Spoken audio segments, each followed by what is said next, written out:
मागच्या काळामध्ये राजकारणाबद्दल बोलत असताना पवार साहेब असं म्हणाले, तव्यावरची भाकरी योग्य वेळी फिरवली नाही तर ती करपते. आता पवार साहेबांना सांगा, उत्तर कराडमधली तुमची भाकरी फिरवायची वेळ आली आहे, नाहीतर आमचं उत्तर कराड करपल्याशिवाय राहणार नाही.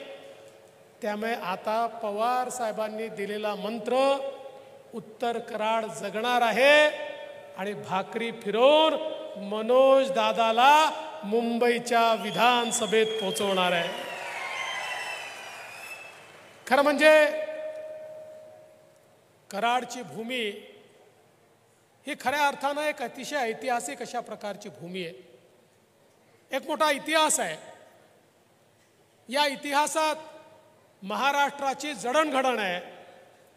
पण दुर्दैवाने गेले 25 वर्ष उत्तर कराड ज्या प्रकारच्या विकासाची अपेक्षा ठेवतो, ज्या प्रकारचं परिवर्तन अपेक्षित करतो आणि वारंवार या ठिकाणून लोकप्रतिनिधी पाठवतो, ती अपेक्षा मात्र कुठेही पूर्ण होताना दिसत नाही.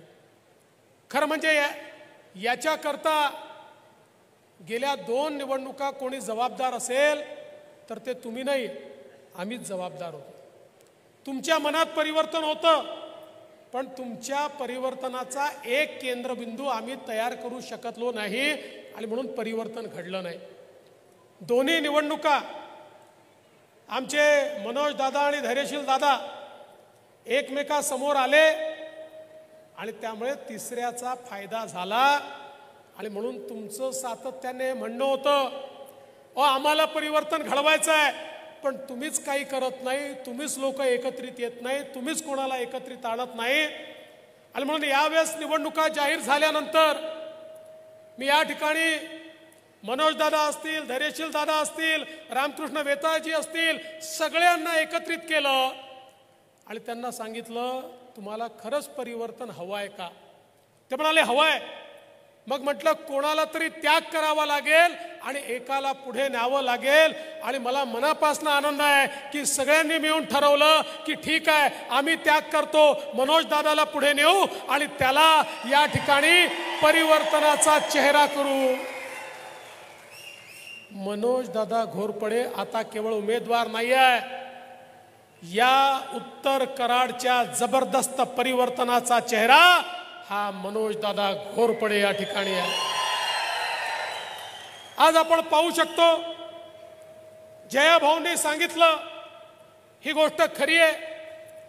हा सगळा भाग कृष्णेकाठचा भाग, ज्या भागामध्ये अनेक नद्यांचा उगम होतो, ज्या भागाने खऱ्या अर्थानं महाराष्ट्राला पाणीदार केलं, अशा या भागामध्ये देखील अनेक ठिकाणी आपल्याला दुष्काळ दिसतो, दुष्काळी वातावरण दिसतं. आणि या दुष्काळाकरता केवळ आपल्याला शब्द दिले गेले, मात्र दुष्काळ दूर करण्याचं त्या ठिकाणी प्रयत्न झाला नाही. पण 2014 ते 19 आपल्या आशीर्वादानं संधी मिळाली आणि या ठिकाणी दुष्काळाच्या विरुद्ध लढाई आपण सुरू केली. आणि मग वेगवेगळ्या योजना असतील, या ठिकाणी टेंबू, ताकारी, म्हैसाळ, जे कटापूर, उरमोडी सगळ्या योजनांना मोठ्या प्रमाणात निधी देऊन दुष्काळी भागाचा चेहरा बदलण्याचं काम हे आपण त्या ठिकाणी सुरू केलं. आणि आज आपण पाहू शकतो, इतक्या मोठ्या प्रमाणात या ठिकाणी सिंचनाची कामं झालेली आपण बघितली. आणि मी तुम्हाला दादा या ठिकाणी शब्द देतो, तुम्ही सांगितलं इंदोली उपसा सिंचन योजना, पाल उपसा सिंचन योजना, या ठिकाणी 50 मीटर हेड असल्यामुळे पाणी मिळत नाही. तुमच्या सगळ्यांच्या साक्षीनं सांगतो, अरे मनोज दादाला पाठवून तर पहा, 100 मीटरचं हेड, 100 मीटरचं हेड करून देतो आणि प्रत्येक शेतीपर्यंत पाण्याचा थेंबन थेंब हा त्या ठिकाणी पोहोचवण्याचा शब्द हा देवाभाऊ तुम्हाला देतो. हे परिवर्तन या ठिकाणी निश्चितपणे आम्ही करून दाखवू. आज आपण पाहू शकतो, इतक्या मोठ्या प्रमाणात विरोधी पक्षात असतानाही भाजपच्या आमच्या नेत्यांनी या कराड उत्तर करता जवळजवळ 900,000 कोटी रुपयाचा जवळपास जर हिशोब लावला तर 990 कोटी रुपयाचा निधी आणला। जर विरोधी पक्षात राहून 990 कोटी रुपयाचा निधी हे आणतात तर या ठिकाणी कमळ फुललं आणि आपला आमदार आला। राज्यातही आपलं सरकार येणार आहे, केंद्रात मोदीजींचं सरकार आहे। अरे चिंता करायचं कारण नाही, 5 वर्षात 25 वर्षाचा बॅकलॉग संपवून त्या ठिकाणी पूर्ण विकास करू। आणि काही कमी पडलं तर उदयन महाराज आहेतच। महाराज दिल्लीला गेले की कोण नाही म्हणणार आहे। महाराजांनी जाऊन मोदीजींना सांगितलं की मोदीजी माझ्या उत्तर कराड करता मला पैसा पाहिजे। अरे महाराजांच्या एका म्हणण्यावर तर मोदीजी तिजोरी खुली करून देतील, त्यामुळे चिंता करायचं कारण नाही आहे। आपल्याला या ठिकाणी मोठ्या प्रमाणात हा निधी प्राप्त करून घ्यायचा आहे। मी सांगत होतो, आपण जर बघितलं असेल या सातारा जिल्ह्यामध्ये आपण नीरा देवधर करता 3,977 कोटी रुपये दिले। या ठिकाणी पश्चिम महाराष्ट्रातल्या या 2-3 जिल्ह्यावर जसा परिणाम होतो त्या टेंबू योजनेकरता जवळपास 7,390 कोटी रुपये दिले। लक्ष्मणराव इनामदार उपसा सिंचन योजनेला 5,889 कोटी रुपये दिले। उंडाळे लघु पाटबंधारे करता 592 कोटी रुपये दिले। उरमोडी करता या ठिकाणी 1,121 कोटी रुपये दिले। धोम बलकवडी करता जवळपास 1,000 कोटी रुपये दिले। वांग मराठवाडी करता 594 कोटी रुपये दिले।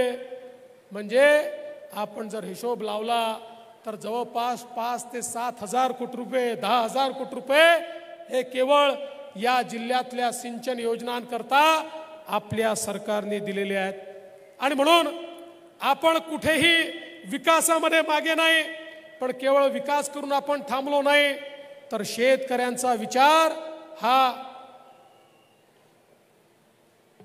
मोठ्या प्रमाणात झाला पाहिजे।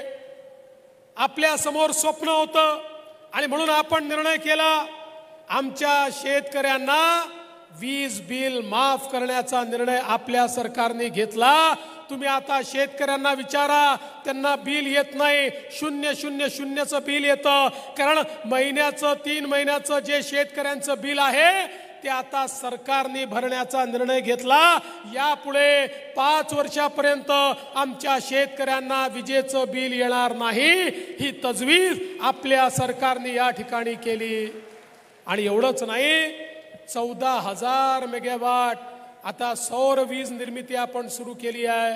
म्हणजे आमच्या शेतकऱ्यांना पुढच्या 2 वर्षानंतर 365 दिवस 24 तास वीज आम्ही देणार आहोत।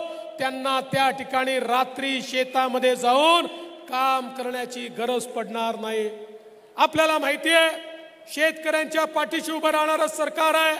या सरकारने ऊसाच्या शेतकऱ्यावर, कारखानदारीवर जो काही इन्कम टॅक्स लागला होता, 10,000 कोटी रुपयाचा इन्कम टॅक्स, ज्याची वसुली शेतकऱ्यांकडनं करा असा आदेश सुप्रीम कोर्टाने दिला।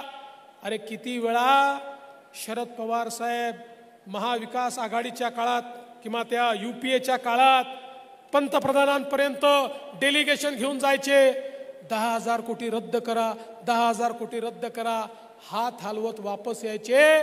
आम्ही एक डेलिगेशन घेऊन आमचे नेते आणि देशाचे सहकार मंत्री अमित शहांकडे गेलो।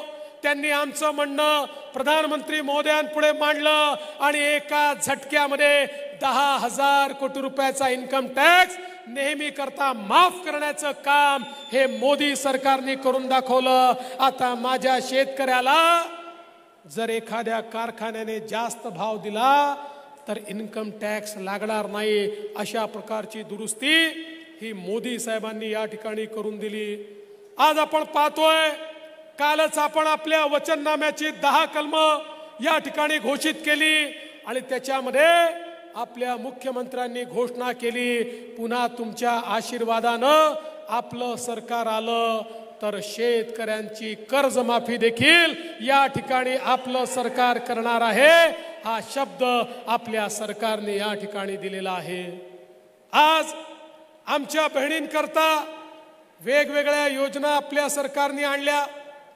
आपल्याला कल्पना आहे लेक लाडकी सारखी योजना आणली, ज्या योजनेमध्ये ज्यांच्या घरी मुलगी जन्माला आली मुलीच्या जन्माचं स्वागत झालं पाहिजे। मुलगी जन्माला आली की 5,000, पहिल्या वर्गात गेली की 5,000, 7व्या वर्गात गेली की 7,000, 11व्या वर्गात गेली की 8,000, 18 वर्षाची झाली की 75,000, 1 लाख रुपये त्या घरामध्ये देण्याचा निर्णय आपल्या सरकारने घेतला। एवढंच नाही तर आपल्या सरकारने ठरवलं महिलांना एसटी मध्ये 50% तिकीट लागेल, 50% कन्सेशन आपण दिलं।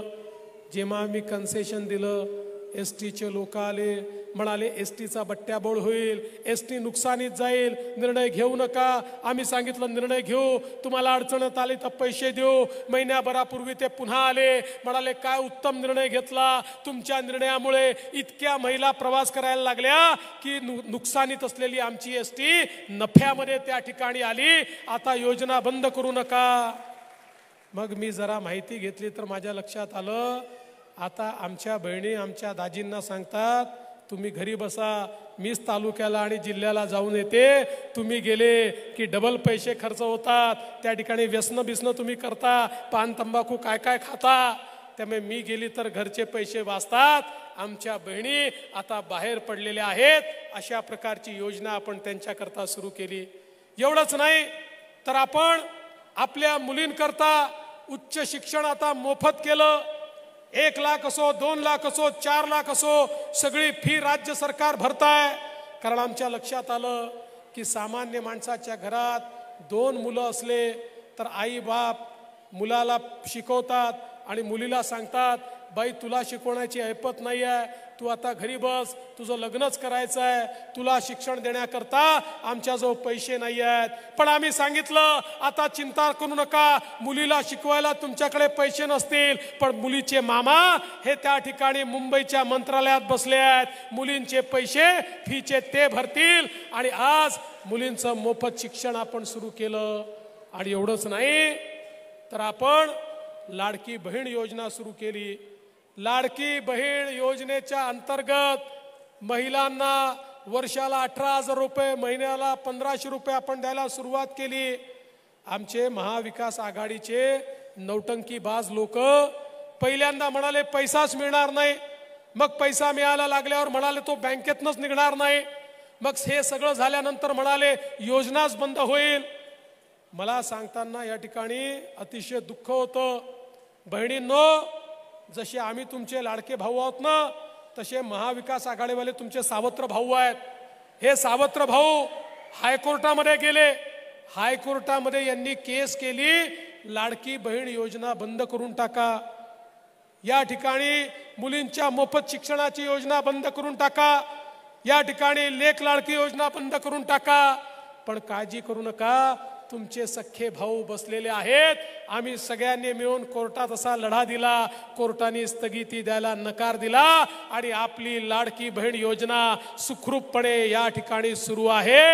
आणि काळजी करू नका, भविष्यातही ही योजना सुरूच राहणार आहे। काल तर आपल्या मुख्यमंत्र्यांनी घोषणा केली आता 1,500 रुपये नाही, आता 2,100 रुपये हे आमच्या लाडक्या बहिणींना त्या ठिकाणी मिळणार आहेत। आणि म्हणून आपलं जे सरकार आहे ते सामान्य माणसाचा विचार करणारं सरकार आहे, सगळ्यांच्या जीवनात परिवर्तन करणारं सरकार आहे। आम्हाला खूप विकास या ठिकाणी करायचा आहे, पण हा सगळा विकास करत असताना आमची मनापासून इच्छा आहे की या विकासामध्ये कराड उत्तर देखील आमचा भागीदार असला पाहिजे। पण कराड उत्तरला भागीदार जर करायचा असेल तर या ठिकाणी जबरदस्त परिवर्तन करावं लागेल। परिवर्तनाचा चेहरा असलेले मनोज दादा घोरपडे यांच्या पाठीशी तुम्हाला उभं राहावं लागेल, त्यांना आशीर्वाद द्यावा लागेल। आणि मी तुम्हाला शब्द देतो, एकदा मनोज दादांना तुम्ही मुंबईमध्ये मंत्रालयामध्ये विधानमंडळामध्ये पाठवलं, त्यानंतर कराड उत्तरला मागे वळून पाहावं लागणार नाही। तुमच्या विकासाची आम्ही या ठिकाणी आम्ही घेतो, हा विश्वास तुम्हाला देतो। आणि माझं बोलणं संपवतो। धन्यवाद। जय हिंद, जय महाराष्ट्र।